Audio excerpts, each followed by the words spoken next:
She had lived what most would call a good life. She was known for her charity, her kindness to the poor, her involvement in every church outreach from youth to elderly. She had fed the hungry, clothed the homeless, and wept with the broken. People looked up to her. She had lived a life for God, at least that's what everyone said.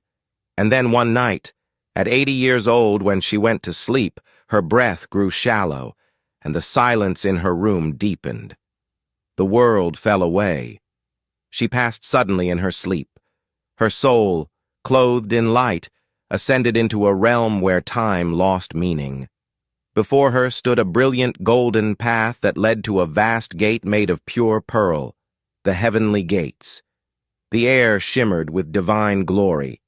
An angel, radiant and solemn, stood before the gate with a massive book in his hands, the Lamb's Book of Life. She felt a swell of joy and relief.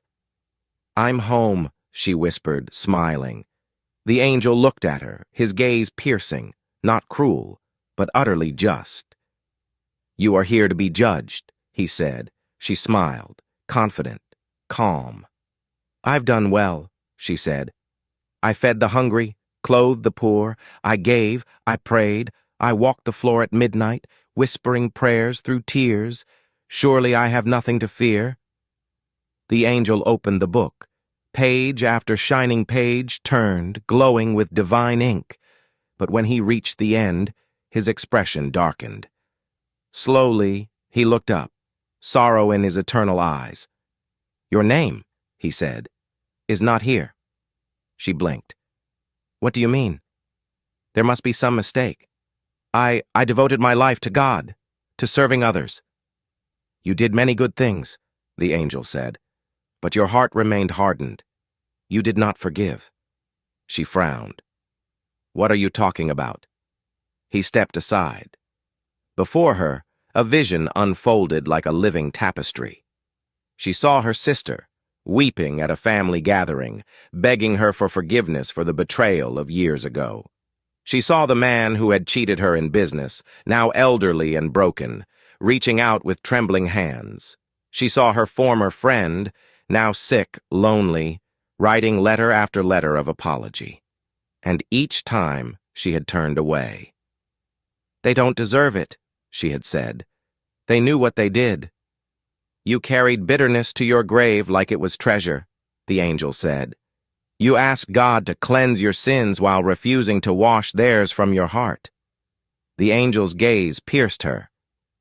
"You asked your Father for mercy every day, yet you refused to give it. You recited, 'Forgive us our trespasses as we forgive those who trespass against us.' Did you not mean it? You built altars to your anger. You built a throne for your pain. You nurtured it. You judged them in your heart while God held mercy in his." She dropped to her knees. "Please," she whispered, "please, let me try again. I didn't understand. I thought I had time. I meant to forgive, just not yet. I needed time. Give me another chance," she begged. "Let me go back. I'll forgive them all." But time was no more. The angel shook his head. Too late. The time to forgive was during the fire, not after the ashes cooled. "There is no place for you here. Heaven has no room for the heart that clings to bitterness. It is a place of purity, peace, and perfect love. There is no room for resentment, hatred, or vengeance. The Lamb's Book bears only the names of those washed not only in deeds, but in surrender. And you refused to surrender your judgment to God's. You chose unforgiveness over peace," she screamed, not in torment, but in regret. So close, so far, all for a heart that chose unforgiveness over peace. The angel turned. One last whisper as eternity closed. "Mercy withheld is mercy lost." The gates began to fade. Her chance, slipping like water through fingers.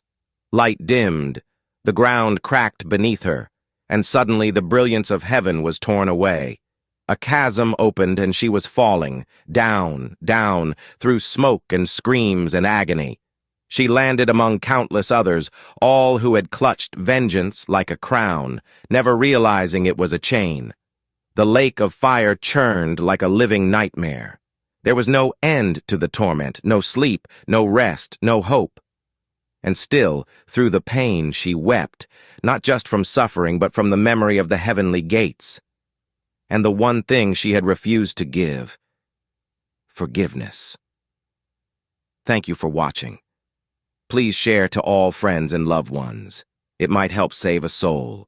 And always remember what Matthew 6:15 says to all of us.